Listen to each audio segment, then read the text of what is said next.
Thank you and welcome to the show this morning.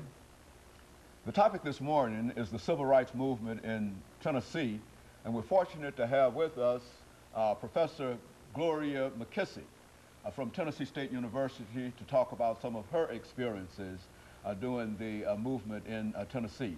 And of course, Professor McKissick, let me welcome you to the show this morning. I'm pleased, delighted to be here this morning. And to tell you how delighted we are to have you here this morning, and especially to talk about the civil rights movement in Nashville, because we do understand that the Nashville movement was very, very important to the overall civil rights movement. But Professor McKissick, before we get started talking about the civil rights movement, let's talk about you. Okay. Let's have you to give us some information about your background, your education, and some of the things that were important that eventually led you to Nashville and eventually to participate in the movement, and after which we'll talk about the civil rights movement in Nashville itself. Okay. I was born and raised in Detroit, Michigan, and went to the public school system there, and upon graduation was interested in coming south. I was from a middle-class family, and back in the day, you sent your children south to school. I had an opportunity to go to Wayne and Michigan State University, but I wanted to go to a historically black college. And that's kind of interesting because in the South at that time and other places, they were moving towards integration. And I had been in integration, living in, predominantly white communities, integrated schools, and I wanted to have the opposite experience. So I came south and attended Tennessee State University. All my education is at Tennessee State.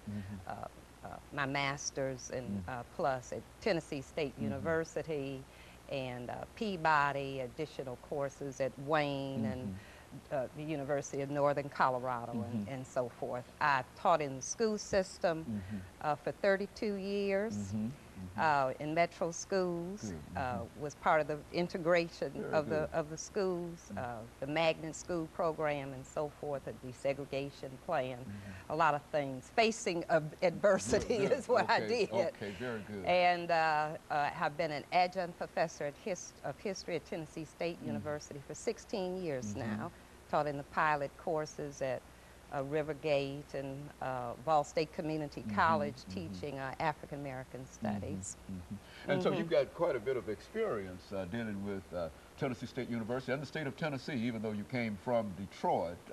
You've been here such a long time, and of course you came at a very, very ripe time in terms of what we're talking about this morning, the civil rights movement. And I think you indicated earlier that talked about opposition and I think you used the word adversity and whatever. Let's talk about the civil rights movement and how you met that movement when you first came to the city. Let's look at separation, because you were not familiar with the restaurants and two sides and all that. It was a cultural shock for Talk me. about that. It was a cultural shock. I remember so vividly coming to Nashville, 1961, I'm talking about, and being in the downtown area, the Black Business District, and I never will forget seeing the huge billboard that had the Gold Dust Twins looking down. That was a cultural shock to me, and going into the stores and seeing canned food that was called Negro beans and stuff like this. So that was very different. And the only very, very few things that I can remember in my background that made me aware of the real race problem that existed in this country. And I remember with my family watching the events in the South on television, and my dad said to me, "Gloria, I'm sending you there to get an education. Do not get involved in the movement." And that's the very thing that I did, and I think it was the best education I ever had because of that involvement. And when I became a student at TSU, it was in '61, and the Freedom Rides had already taken place. And many of the mass movement events had already transpired. Bevel and Diane Nash had left Nashville.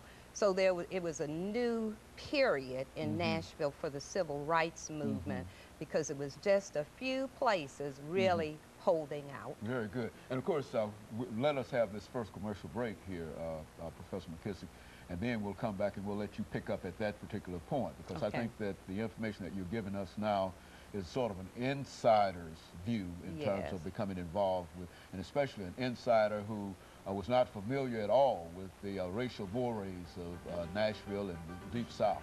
And of course, we'll be back with our audience following this very, very short commercial break.